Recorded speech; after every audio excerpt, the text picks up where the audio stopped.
শরীরে একটা তাবিজ বেঁধে আপনি নামাজ পড়ছেন, সিয়াম পালন করছেন, তাহাজ্জুদ পড়ছেন।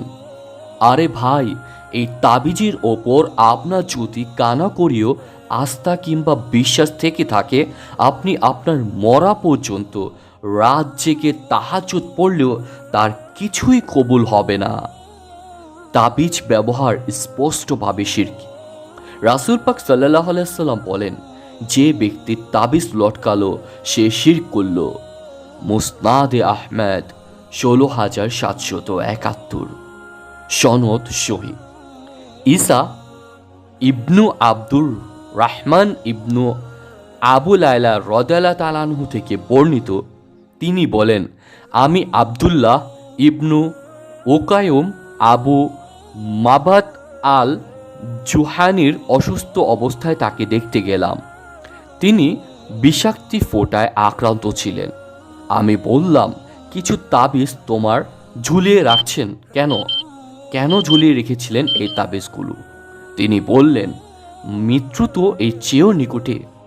নবী পাক সাল্লাল্লাহু আলাইহি ওয়াসাল্লাম বলছেন, যে লোক কোনো কিছু ঝুলিয়ে রাখে, সেটি তাবিজ কিংবা তোমার হোক, তাতে তার ওপর সর্পণ করা হয়। সহি গায়াতুল মারাম ২৯৭।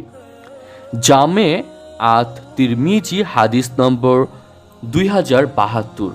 হাদিসের মান সহি হাদিস। আর শিরকের ফল কি, সে ব্যাপারে মহান আল্লাহ তাআলা বলেন, যদি তারা শিরক করে তাহলে তাদের সমস্ত আমল বরবাদ হয়ে যাবে। সূরা আনআম ৬/৮৮।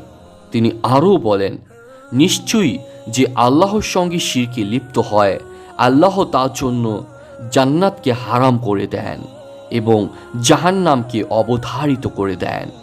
সূরা মায়েদা ৫/৭২। তাবিজ ব্যবহার করলে আল্লাহর ওপর আর ভরসা থাকে না। আপনি যখনই আচমকা কোনো বিপদে পতিত হবেন, সাথে সাথে আপনার খেয়াল তখন তাবিজের দিকে যাবে। ওই উদ্দেশ্য যে তাবিজ থাকতেও কেন বিপদ আসলো, আপনার এই ২-৩ সেকেন্ডের খেয়ালই যথেষ্ট আপনার সমস্ত আমল বরবাদ করে দেওয়ার জন্য। তাই আপনাকে উপদেশ দিচ্ছি, এখনই তাবিজ খুলে ফেলুন। কোনো বিপদ এলে শুধু আল্লাহর কাছে সাহায্য চান এবং তার ওপরই ভরসা রাখুন। অন্তত এতটুকু তো মানেন যে আল্লাহই আপনার সমস্ত বিপদ থেকে উদ্ধারকারী। তাহলে শুধু আল্লাহর ওপর ভরসা করতে আপনার সমস্যাটা কোথায়?